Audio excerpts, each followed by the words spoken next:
Well, why don't they call? They've had plenty of time to decide.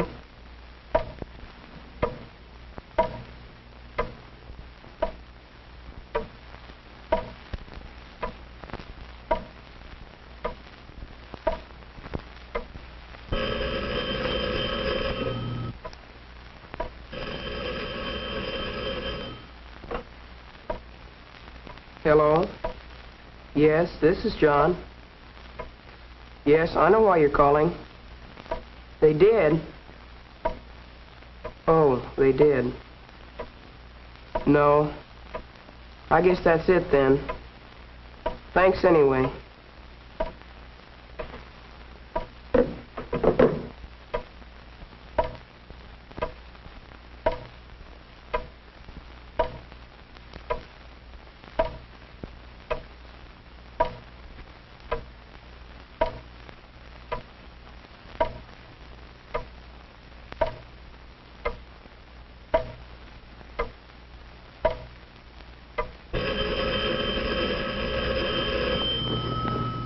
Did you hear about John Taylor?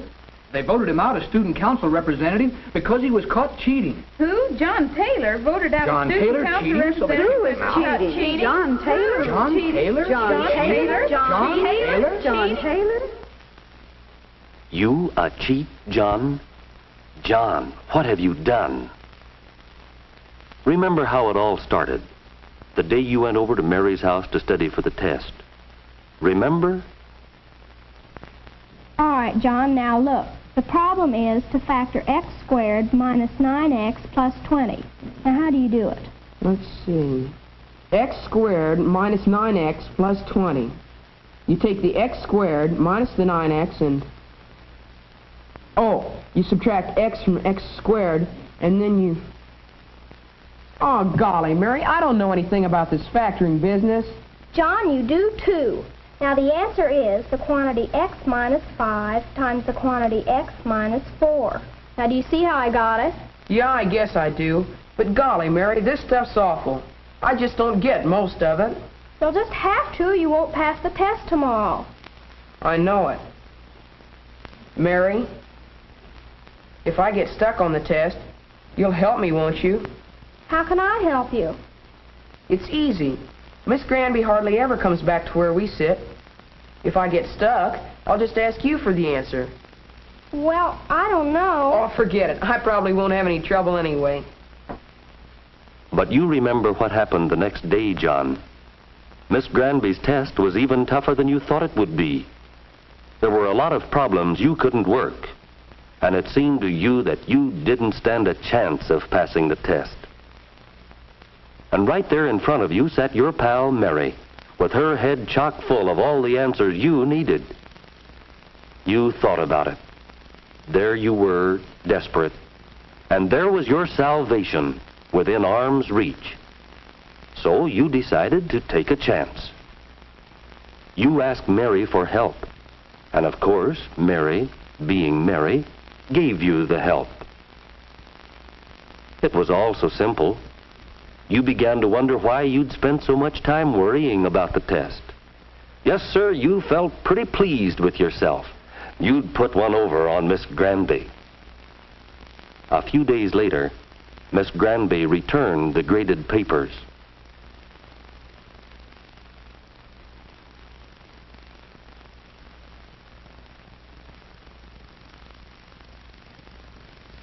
Was there a shadow of doubt in Miss Granby's face as she looked at you? What was there for Miss Granby to doubt? After all, wasn't this the best grade you'd ever made on an algebra test? Maybe that was it. Maybe the grade was too good. Somehow that odd little look Miss Granby gave you seemed to haunt you. Did you really earn that 92, John? wonder. Oh, she didn't mean anything. That test wasn't very important anyway. Yes, you thought it was just a little thing, but it was the beginning of all your trouble. After that, life went on for you pretty much as usual. You were busier than ever with sports, with Mary and your friend Jim, and most of all with your new job as student council representative. You'd always wanted to be on the student council, and you were really proud of yourself the day you were elected to take Jack Martin's place when he moved out of town. But now, with the honor of the job, went the necessity of keeping your grades up, and that was your problem.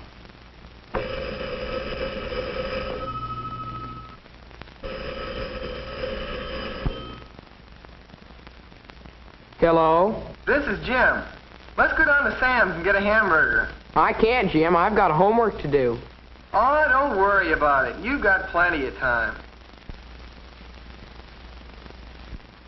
Okay, let's go get a hamburger. I'll see you in a minute.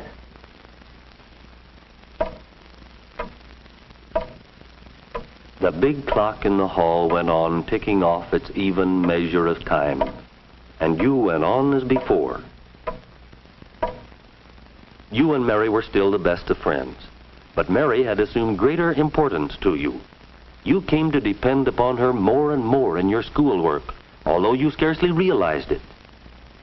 It wasn't that Mary was any smarter than you were. It was just, well, that she seemed to find more time to study, and you were student council representative and a very busy fellow. Okay, that finishes the problems. Now how about our history? You haven't done your history lesson either? Well, gosh, Mary, I can't do everything. I have 2 council meetings this week. I just don't have time to study. Well, here are the answers to the history lesson.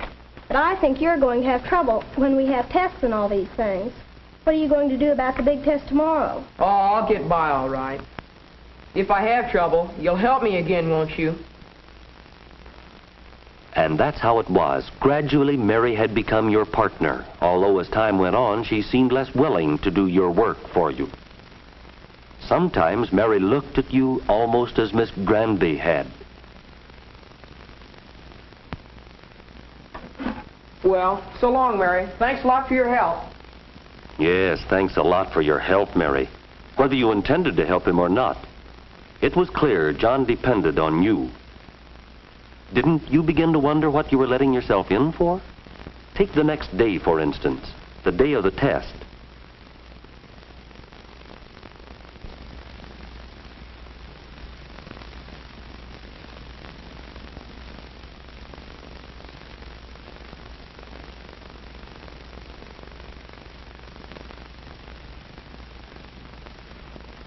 What's the answer to number 9?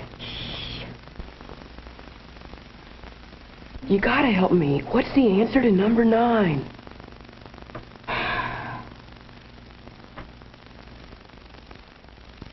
John, bring it up here, please.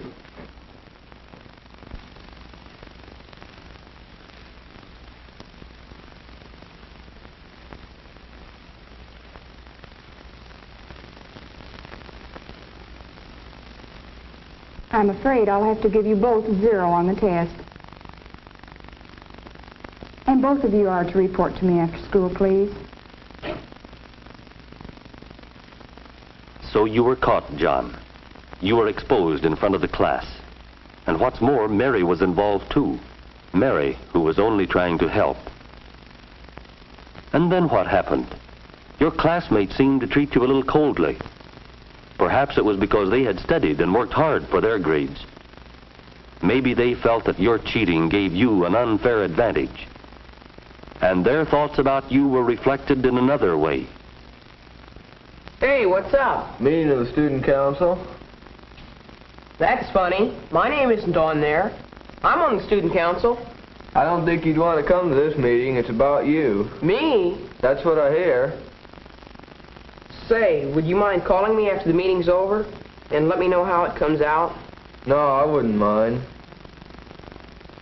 No, I don't say that what John did was right, but I do think we ought to give him another chance. You mean you think we ought to let him go on being in the student council? I think we should. I don't. You've got to admit he's a good representative. That's right, but I don't think anyone that cheats should hold an office. That's right. I think we should elect a new representative. Oh, no, give him another chance. All right, wait a minute. Wait a minute. We won't get anywhere by all talking at once.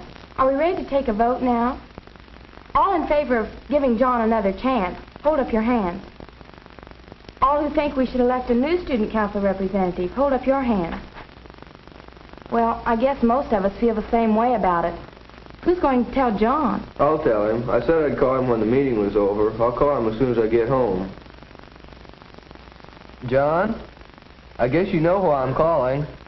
We had that meeting about you a little while ago. They decided to elect a new student council representative. I'm sorry, Johnny, but I guess you know why. Yes, John knew why it was. He'd been caught in a trap of his own making, and had involved his friends, too. He now found himself looked down on by friends and classmates. But did John really intend to be dishonest? Should Mary share any of the blame? Was it fair for John to use Mary as he did? And what about his classmates? Did John's cheating hurt them in any way? Should they have given him another chance? What do you think?